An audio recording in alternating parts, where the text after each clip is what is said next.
Meus queridos amigos, estamos iniciando mais um estudo dentro da luz do Evangelho, que é um livro selecionado por nós, no sentido de fazer esse estudo, que é Religião dos Espíritos, escrito por Emmanuel, Espírito, através do nosso médium saudoso Chico Xavier.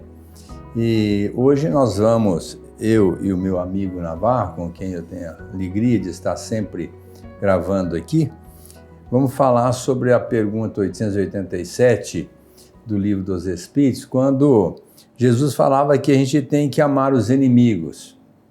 E o Kardec, como sempre, muito lúcido, disse, mas isso não é contrário à nossa condição espiritual de amar o inimigo? E a inimizade não incompatibiliza com a vibração da empatia, da simpatia para com as pessoas? E o benfeitor disse para Kardec, bom, Jesus quis dizer nesse amar o inimigo para a gente perdoar as pessoas e fazer o bem para aquela criatura, independente de qual seja a situação. Então, esse é o tópico que Emmanuel escolheu para falar sobre a importância desse amor ao inimigo. Navarro, o que você tem para trazer para nós sobre esse assunto? Querido doutor Aguinaldo, queridos amigos, é sempre uma alegria, uma honra estarmos aqui para discutirmos a doutrina dos espíritos e especificamente a respeito da questão religiosa da doutrina espírita. O título dessa primeira lição do Religião dos Espíritos já é bem sugestivo. Se tiverdes amor, né? A gente acha que a gente ama, mas a gente ainda não ama. Nós temos ainda, segundo a própria proposta de Lázaro, no capítulo 11 do Evangelho segundo o Espiritismo, nós temos um trajeto a seguir para aprendermos a amar, mesmo porque é preciso antes aprender o que é o amor. E Lázaro vai dizer lá no capítulo 11 do Evangelho segundo o Espiritismo que o amor é um sol interior. Consequentemente, ele haverá de ter duas funções, né? Porque o sol tem duas funções básicas, vamos dizer assim. Uma é clarear e outra é aquecer. Então, o amor sempre será algo que será clarificante na vida das pessoas, a partir da gente mesmo, e ao mesmo tempo transformará as nossas relações da frieza para o calor humano. Então existe uma questão a ser tratada aí, que é o nosso entendimento acerca do que é o amor, para que nós possamos passar por esse período de adaptação para chegar a amar mesmo os nossos inimigos, como propõe Jesus, né? Amar aqueles que nos fazem mal, aqueles que nos perseguem, nos caluniam, aqueles que a gente considera. Evidentemente, nós ainda não estamos nesse nível, mas seria suficiente, nós aprendemos estudando a questão, seria suficiente nós já não devolvermos o mal praticado contra nós, né?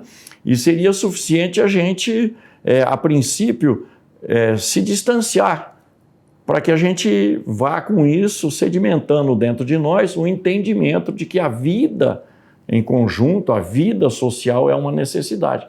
Aquela recomendação do Senhor Jesus, né? Reconcilia-te com o teu adversário enquanto estás a caminho com ele, faz parte do bojo da lei divina, né? Então a gente vai ter mesmo que corrigir, mas a princípio a gente teria que ir nos acostumando com a ideia, nos acostumando com a realidade, nos acostumando com a motivação, porque até mesmo a gente precisa admitir que de repente numa relação de inimizade, né, nós poderíamos ou poderemos ter sido aquele que causou o problema, né?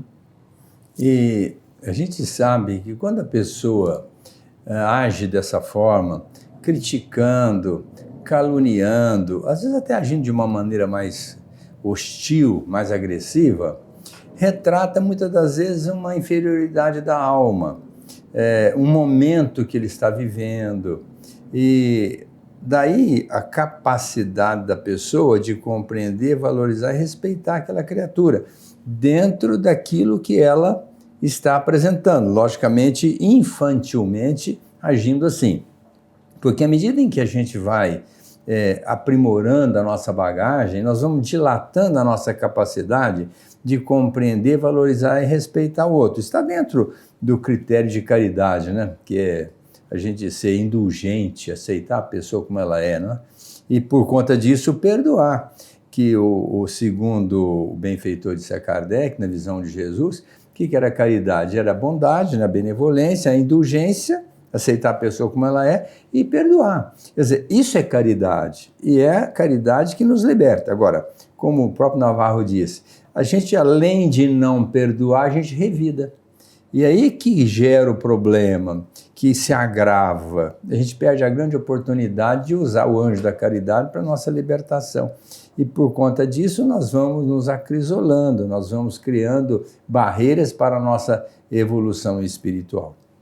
Essa questão do amor é muito interessante, né, no sentido de análise da proposta espírita, porque a gente poderia aqui perguntar por que essa é a primeira lição desse livro, Religião dos Espíritos. Na introdução do livro, Emmanuel vai nos lembrar que existe uma essência religiosa, e lembremos, religião é a religação da criatura com o Criador, né? Então nós estamos num processo de ligação com o nosso Criador, porque sempre haverá dele a ligação para conosco, né?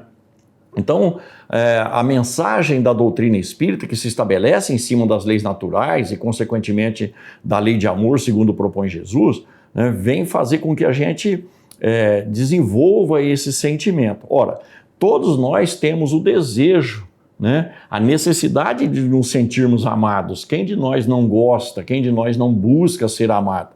A pergunta é: quando que nós vamos amar tanto quanto nós gostaríamos de ser amados, né? Então a gente volta à questão do Senhor Jesus quando ele diz que é preciso fazer para os outros aquilo que nós gostaríamos que fosse feito para nós. Ora, além do amor, eu também tenho necessidade do perdão, de ser perdoado, porque erro todos os dias e às vezes até intencionalmente, e isso demonstra a fragilidade dos nossos espíritos, o que significa dizer mais uma vez que a gente precisa passar em revista os nossos valores, porque as pessoas também têm os seus valores, que nem sempre são adequados como os meus não são. Então é preciso entender o próximo, né? Espelhar no próximo aquilo que nós trazemos de imperfeições. Não é sem razão que Santo Agostinho vai falar isso para nós, né? Quantas vezes nós já discutimos isso, as duas questões 919, que é preciso ver o que nós fazemos, para no outro dia o que tiver errado não ser feito. E assim a gente vai se reprogramando, vai se recondicionando, vai se alinhando à lei de amor, que é a lei maior, né? O Senhor Jesus vai apresentar: amarás o Senhor teu Deus com todas as forças do teu espírito, né? Com todo o teu entendimento e de todo o teu coração, e amarás o teu próximo como a ti mesmo. Ora, é impossível nós amarmos o próximo se nós não compreendermos a essência divina, e a essência divina que há em nós próprios. Então, amar é uma questão de observação de nós mesmos, porque quando nós observarmos a nós próprios, nós haveremos de estar amando a nós próprios, né? Tentando nos corrigir, para não sofrer as consequências da lei lá na frente. Quando Jesus disse assim: ouviste o que foi dito, olho por olho, dente por dente, mas eu vos digo, amai o inimigo, fazei o bem pelos que vos odeiam, orai pelos que vos perseguem e caluniam, e bendizei os que vos maldizem. Olha o recado de Jesus. É para a gente passar por cima de tudo e ainda usar esse critério do perdão. Porque o perdão eu chamo de mola mestra da paz. Você quer viver em paz? Perdoe. Porque a grande problemática do ser humano, que vive em conflito, em litígio, em sofrimento, desgastado, com medo, receoso, é porque ele não tem capacidade de perdoar. Porque a hora que ele perdoar, dá por nada, é assim mesmo, vamos continuar, vamos caminhar para frente. Como diz Jesus, quem olha para trás não é digno do reino dos céus, né? A gente tem que olhar para frente. Deixa que a pessoa leve a vida dela. Ela vai ter os seus tropeços? Vai, como nós temos também. Mas deixa para lá. Esse é o perdão. É a gente aceitar a pessoa como ela é e deixá-la seguir a sua vida. Não é assim, eu perdoo você porque eu sou muito bom. Não é bem isso. Porque às vezes a gente não tem capacidade de estar bem lembrando do fato. A gente age, diz que perdoar é esquecer, né? Não é esquecimento cerebral, é esquecimento celular. Quando a gente perdoa, a gente lembra do fato e não se angustia, não se aborrece, não tem uma manifestação negativa. Agora, quando a gente não perdoa, que a gente lembra do fato, o coração dispara, a gente já começa com sudorese, sente uma tontura, um mal-estar, a gente vai experienciar uma situação muito desagradável. Mas quando a gente perdoa mesmo, assim, não, eu passei por cima, está tudo certo, naquele momento que a gente lembra, a gente vai sentir uma sensação gostosa. Puxa, que bom que eu já consegui passar por isso, já estou no outro, vou caminhar para frente, e ainda mais, estou orando por essa pessoa. Que é mais importante ainda, não falar mal dela e orar, ainda pedir ao alto misericórdia para com ela. Logicamente, para com ela e conosco, que também nós somos eivados de preconceitos e ainda de falências da alma, né? Então, veja como é importante a gente estar ligado nessa proposta de Jesus. Isso é amar o inimigo. Não tem jeito de chegar, beijar e abraçar. Tem, Naval? É muito difícil, né? Nós ainda estamos num estágio muito rasteiro, vamos dizer assim, na questão do sentimento chamado amor. O Senhor Jesus não perdeu uma única oportunidade de nos ensinar. E uma das suas últimas frases, pelo menos algo que está registrado, é aquela famosa: perdoai os pais porque não sabem o que estão fazendo, ainda na cruz. Imaginemos o esforço do Cristo para falar isso diante da situação que ele vivia no momento, né? Já fazia quase 24 horas que ele vinha sofrendo as mais absurdas agressões físicas e morais, e ele ainda tem força na cruz para dizer: perdoai-os, não sabe o que está fazendo. Ou seja, intercedendo junto ao Pai por aqueles que ignorantes o agrediam, o acusavam, o cobravam, né? É o exemplo maior e a orientação para nós outros, está embutido nessa frase do Senhor Jesus. Ou seja, é preciso conhecer, é preciso aprender, entender o mecanismo para que a gente possa amar de verdade, né? As conquistas morais vêm através dos tempos. Então, algumas pessoas amam infinitamente determinadas pessoas extremamente ruins na questão da convivência, né? Mas elas já desenvolveram essa percepção, esse sentimento numa outra existência. Nós que estamos aqui agora com os nossos problemas de relacionamento, né, meio que magoados, meio que sentidos ou ressentidos, nós precisamos compreender que as pessoas falham como nós também falhamos. E a partir daí é mais fácil a gente compreender que eles erram da mesma forma que nós erramos. Eu tenho por hábito dizer que é muito fácil conviver com pessoas maravilhosas, né? Mesmo assim, a gente ainda tropeça, viu? Porque a limitação nossa é muito grande. Mas conviver com pessoas complicadas é um desafio. E com elas é que nós vamos aprender. Elas que estão nos dando o direito do aprendizado. Porque as pessoas maravilhosas não nos ensinam nada. Elas nos amam, a gente abraça, beija e está tudo certo. Mas quando uma pessoa complicada vai no tendão de Aquiles e dá aquela beliscadinha, a gente tem que respirar fundo e lembrar de Jesus muitas vezes, né? Porque o inconsciente traz um arquivo muito complicado, 80% de mano na nossa vida. Então, quando alguém nos ofende, em questão de 5 segundos, nós já voltamos e agimos. E, via de regra, a gente não age muito bem, porque o inconsciente traz um arquivo complicado. Por isso que fala conta até 10. A gente tem que contar até 10 para vencer os 5 minutos, que é o gatilho da memória inconsciente. Para que a gente pense, não, se eu fizer isso, eu vou arrumar uma complicação. Então, eu vou passar por cima. Então, é muito importante a gente entender que a gente precisa se preparar para conviver com essas pessoas complicadas. Porque elas é que vão nos ensinar a ter paciência, tolerância, abnegação, indulgência. E as duas palavras-chave, como diz Jesus, é abnegação e devotamento. A gente tem que aceitar a vida como ela é, porque é o que nós mais precisamos, é essa vida que nós estamos vivendo. Às vezes a gente até merece um pouquinho mais em determinada situação, mas é aquele momento que é importante para a gente estar melhorando espiritualmente. Porque se tudo for colorido, nós não nos esmeramos, não vamos buscar recursos, ficamos sempre no mesmo patamar. Mas quando alguém nos agride de alguma forma, e as pessoas sabem muito bem onde é que a gente pode ser atingido, principalmente os espíritos encarnados, né, que nos conhecem um pouquinho melhor, eles vão fazer com que a gente seja atingido naquele pontinho nevrálgico. E se nós não estivermos preparados para perdoar, para passar por cima, nós vamos entrar numa situação muito complicada, até pior do que a situação que a pessoa está nos trazendo, que é o revide, que é a vingança.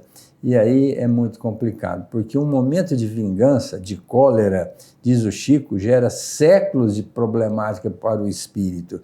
Tanto é que ele fala assim, quando você está encolerizado, com raiva da pessoa, primeiro procura um amigo, conversa com ele. Se o amigo não mudar a nossa maneira, vamos procurar a nossa casa religiosa, conversar com alguém, um representante da casa, alguém que esteja a ponto de nos atender. Se não resolver, procura o médico, porque no momento de cólera, a gente é capaz de fazer coisas que vão nos complicar por séculos na nossa trajetória espiritual. Essa é uma grande verdade, doutor. A gente aprende lá no capítulo 14 do Evangelho segundo o Espiritismo, né, que tem como título a ingratidão dos filhos e os laços de família, Santo Agostinho nos falando da questão da programação espiritual. Aquilo que a gente não consegue fazer numa existência, a gente acaba tentando, dando continuidade numa outra. Nessa linha de raciocínio, aquilo que a gente não consegue solucionar nessas relações conflituosas que nós temos aqui, nós daremos continuidade numa outra existência por solicitação própria nossa, né? Porque no programa reencarnatório, segundo a gente estuda em O Livro dos Espíritos, na segunda parte, do retorno do espírito à vida corporal, o espírito, ao se planejar para uma nova reencarnação, visando o seu progresso, ele vê o que falta para ele atingir a perfeição e vê também os erros cometidos no passado, né? Aqueles erros que ele cometeu que causaram grandes transtornos virarão algum tipo de expiação aqui na Terra. E as conquistas que ele já efetuou, incluindo aí o mundo espiritual, virarão provas. Então nós próprios pedimos para conviver com essas pessoas que nos trariam de sabores, dores, dificuldades, né? Mesmo porque Santo Agostinho ainda ensina nessa mensagem a gente raciocinar, como citamos há pouco, né? A raciocinar da seguinte forma: um de nós dois pode ser o culpado dessa relação conflituosa. Ou seja, nós às vezes, arraigados no nosso orgulho, no nosso egoísmo, né, a gente não admite que o outro possa ser nosso inimigo por causa nossa, né, por ações anteriores nossas, por atitudes nossas. A gente sempre acha que a culpa é do outro, e é um engano que frequentemente nós cometemos. Então, seria mais inteligente para nós outros desenvolvermos as ferramentas que nós temos nas mãos, como o doutor Aguinaldo acabou de falar aqui, né? E fazermos de tudo para se reconciliar com o adversário enquanto estamos a caminho com ele, para transformar isso em um outro ambiente psicológico de convivência. E se a pessoa não aceitar, já não é problema nosso, o problema já passa a ser dela.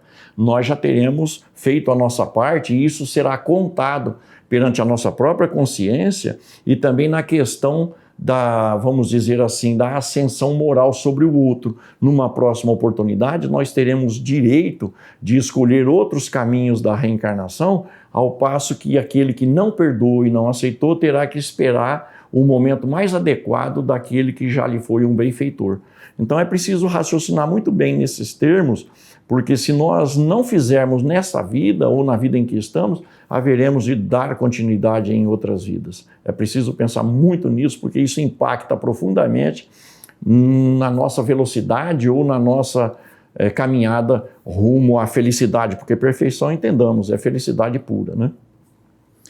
Queremos aproveitar essa colocação do Navarro para dizer o seguinte: na segunda lição desse livro, Religião dos Espíritos, tem uma passagem, que é a pergunta 358 do Livro dos Espíritos, onde o Kardec questiona se o aborto voluntário é um crime.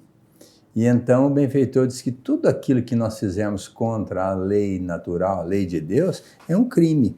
E o aborto é contrariar uma lei natural. Eu estava aqui lembrando, pensando, quando o Navarro falou que a gente programa a existência e vem com as pessoas e tem que acertar com elas.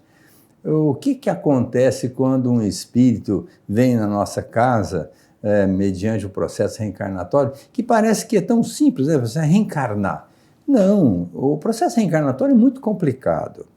Tem que fazer todo um trabalho de base, primeiro com o espírito reencarnante, para ele aceitar aquela experiência, e muitas das vezes ele sabe que precisa e não sabe nem como fazê-lo. A espiritualidade vai ajudá-lo, vai procurar as pessoas que serão os futuros pais, até irmãos que vêm na trajetória, a família que ele vai adquirir, logicamente em função de toda uma trajetória espiritual. E ele vem e vai reencarnar dentro do nosso lar.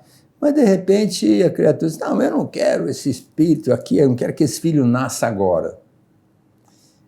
Mas, então, aí o Kardec vai perguntar aos espíritos, os espíritos vão dizer, olha, a gente não pode fazer isso porque aquele espírito vem com uma oportunidade muito grande de crescimento, não só para ele, como também para os pais.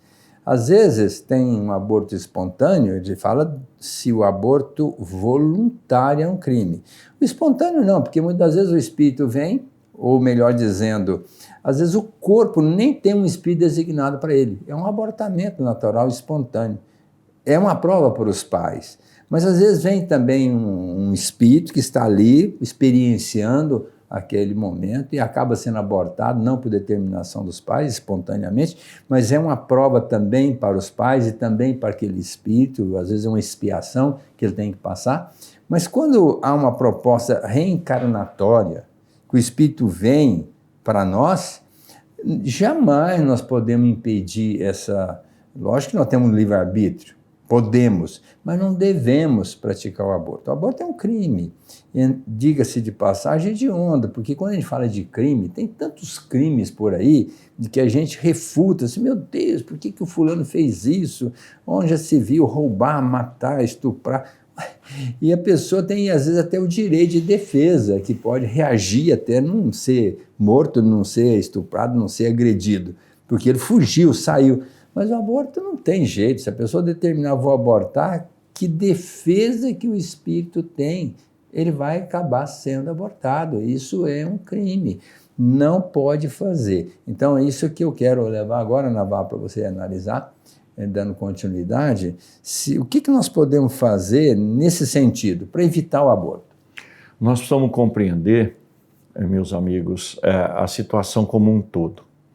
O processo de reencarnação, ele não começa na concepção, ele começa antes, no preparo dos espíritos, no preparo dos pais, que normalmente são chamados ao mundo espiritual, lhes é apresentado o futuro reencarnante, eles passam em revista o que já viveram em vidas anteriores e se propõem a resolver a questão através de um projeto reencarnatório. Então, como o senhor disse, é muito complexa a questão da reencarnação, porque ela começa muito antes. Mas nós sabemos que a vida física de um novo ser aqui na Terra começa na concepção.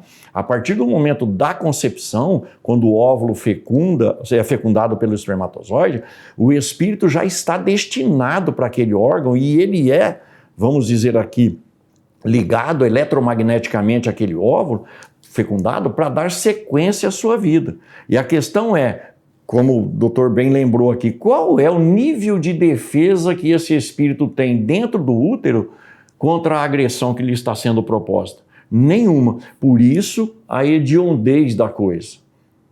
E nós haveremos, evidentemente, todos os responsáveis haverão de pagar amargamente em reencarnações futuras. E quando não, na própria existência, porque aquele espírito que foi expulso da reencarnação, ele poderá não ter forças para perdoar. E ele poderá se ressentir muito e tentar se vingar, em primeiro lugar, da mãe que não o aceitou e, em segundo, daqueles que fizeram por onde o aborto acontecer. Quem de nós perdoaria? O espírito só progride se ele encarnar, diz a questão 132 do Livro dos Espíritos. Quem de nós, em tendo os planos deriçados, derribados, enfim, teria condições de perdoar aqueles que não nos permitiram voltar ao mundo físico? E cabe aqui ainda uma última colocação nossa.